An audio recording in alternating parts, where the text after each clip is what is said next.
Hai Dik. Kiban. Nanti katro na. Kada libu ka. Kok mengak suasana lagi yang ngobrol lebih. Dah jalan tak? Hah? Dah jalan, dah main. Puta ya main dengan ron. Na le baje sabi-sabi bajean su. Puna baje lain ron. Asan jangan sabi bajean. Hai putalah mama baje.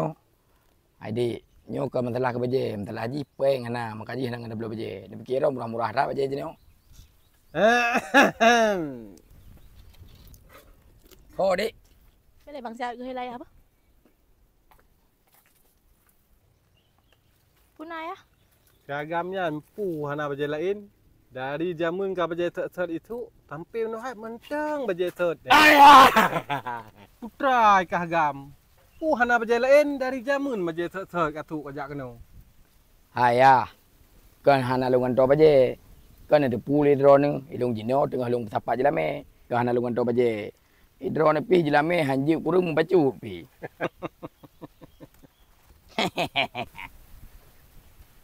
Pira, kena baje ayah hata hadiah bak dua store, kacok, kajuk Chandra tadi.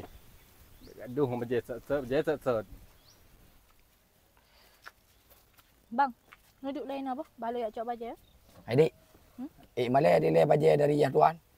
Anak aku malay baje ayah lu lagak-lagak. Si man. Try nak letak bang.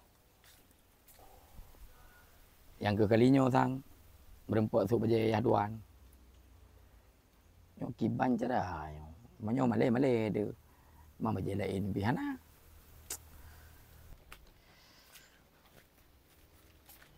Bang, empat no baje gejuk lah ya. Oh, ada kejuk lu. Baje dari mana ayah ron? Dari dua-dua store. Jadi kejuk ayah ron. Karena letak ke belanja, jadinya hadiah dari dua-dua store kaya.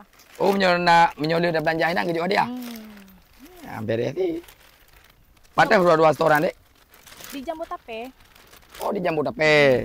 Rumah lega ada di baje oi. Udah lega. Lega. Cina pakai nih. Bah bukan tu baju bajeron. Hai Dik. Yang hana mau pilih dua-dua store lagi ona inan. Nah lah bang, nyo kan karena hadiah maka jimu tulis dua-dua store. Inan bak dua-dua store yang dumpu na. Dari baje lu sipatu dumpu na pu yang perle. Dan benan tu pu inan dari harga lu 100.000 kok lagak-lagak. Harga lu 100.000. Pak tak cok lu nak gam 100.000? Kapal ya? Ya, tajak jino juga.